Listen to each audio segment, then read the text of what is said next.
There is a moment that happens quietly. It doesn't look important. It barely registers. Someone says something that feels sharp or careless or heavy in a way that lands wrong. And before the feeling fully reaches you, something else moves faster. A soft adjustment inside, a quick translation. You tell yourself they didn't mean it that way. They were tired. They were stressed. They've been through a lot. The discomfort fades just enough to keep going. But it doesn't disappear. It settles somewhere deeper. That's the part that lingers. There's a strange tiredness that comes from moments like that. Not the kind that sleep fixes. Not the kind that shows on your face. It's subtle. A dull weight behind the chest. A sense of standing slightly off-center in your own life. You notice it later. When you're alone, when the room is quiet, you replay conversations without meaning to. Not to judge them, not to defend yourself, just to understand. You keep understanding. And it feels like a strength, at least that's how it's always been framed. Being able to see both sides, being able to hold complexity, being able to soften situations before they harden into conflict. People trust you with their reasons, their excuses, their unfinished thoughts. They don't always notice how carefully you hold them, but you do. And somewhere along the way, that carefulness becomes constant. You start doing it automatically. Not just with others, with yourself. When something hurts, you explain it away before it has time to speak. When something feels unfair, you balance it with empathy. When something feels like too much, you reduce it. You become very good at reducing things. There's a calm that comes with that, a smoothness, fewer sharp edges. Life feels manageable, predictable. But that's not the part most people notice. What they don't see is how quiet you've become on the inside, how little space there is for your own reactions to unfold. You don't explode, you don't collapse, you don't demand, you adapt. And adaptation is praised, especially when it looks like maturity. You're seen as grounded, level-headed, reasonable. You're the one who doesn't take things personally, the one who keeps the peace, the one who understands where everyone is coming from. But there's something quieter happening underneath that, a slow narrowing. It's not obvious at first. It feels like efficiency. You process things quickly. You move on quickly. You don't linger where others get stuck, except you are lingering, just not outwardly. Inside, there's a growing distance between what you feel and what you allow yourself to acknowledge. You notice it when someone asks how you're doing and you answer honestly, but vaguely. You notice it when you're alone and can't quite name what you're missing. You notice it in moments that should feel full, but don't. There's no dramatic sadness, no crisis, just a thinness, as if your inner world has been sanded down, smoothed over. You still care, deeply. But caring has become a kind of work. There's effort in staying open, effort in staying soft, effort in staying fair. And fairness starts to matter more than truth. That's where it starts to change. Not all at once, not loudly, just a subtle shift in what you prioritize. You begin to trust your interpretations of others more than your own sensations. You believe context over instinct. You choose explanation over experience. If something feels wrong but makes sense, you let the sense win. You don't call it self-betrayal. You don't call it avoidance. It feels like wisdom. After all, understanding others reduces conflict. It keeps relationships intact. It makes life smoother. And you've seen what happens when people don't do this. How things escalate. How people hurt each other unnecessarily. So you become the buffer. You absorb the roughness. You translate the impact. You soften the edges before they cut anyone else. But absorption has a cost. It just doesn't show up where people expect. You don't feel angry. You don't feel resentful, at least not clearly. What you feel instead is distant from yourself, as if your inner voice has learned to whisper. You hesitate before reacting, not out of thoughtfulness, out of habit. You check yourself constantly. Was that fair to feel? Was that reasonable? Did I consider everything? And in that checking, the original feeling gets diluted. You don't lose it entirely. It just never fully forms. There's something unsettling about that, even if you can't name it, because emotions that don't get to exist don't disappear. They change shape. They turn into fatigue, into numbness, into a low-level heaviness that follows you around. But that's not the part most people notice either. What they see is how steady you are, how composed, how understanding. They bring you their confusion, their contradictions, their emotional mess.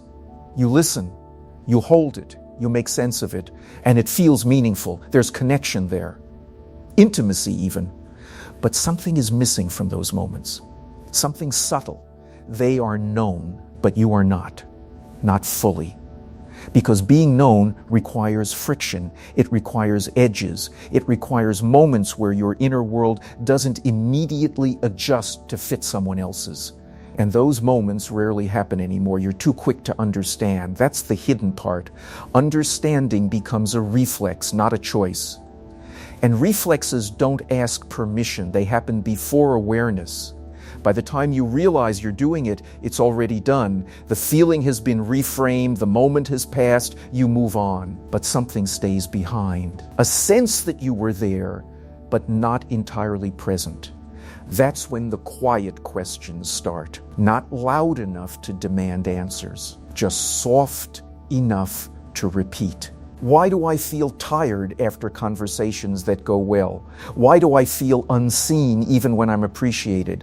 Why does being needed feel heavier than it used to? You don't rush to answer those questions. You understand why they might exist. You tell yourself it's normal. Life is demanding. People are complicated. And that's true. But there's something else beneath that truth. Something you've known for a long time but haven't looked at directly. It has to do with how often you make room for others by shrinking yourself slightly. Not dramatically, not enough for anyone to notice, just enough to keep things smooth. You don't say no when you feel resistance. You don't push back when something feels off. You don't name disappointment when it would complicate things. Instead, you contextualize it. You turn it into understanding. And understanding in this way becomes a way of bypassing yourself. That's the realization. Not that understanding is bad, not that empathy is wrong, but that when it happens automatically, it replaces something essential. Your direct experience. Your feelings don't get to exist on their own terms. They have to pass through a filter first. Is this reasonable? Is this fair? Is this justified? And if the answer isn't clear, the feeling doesn't get full permission.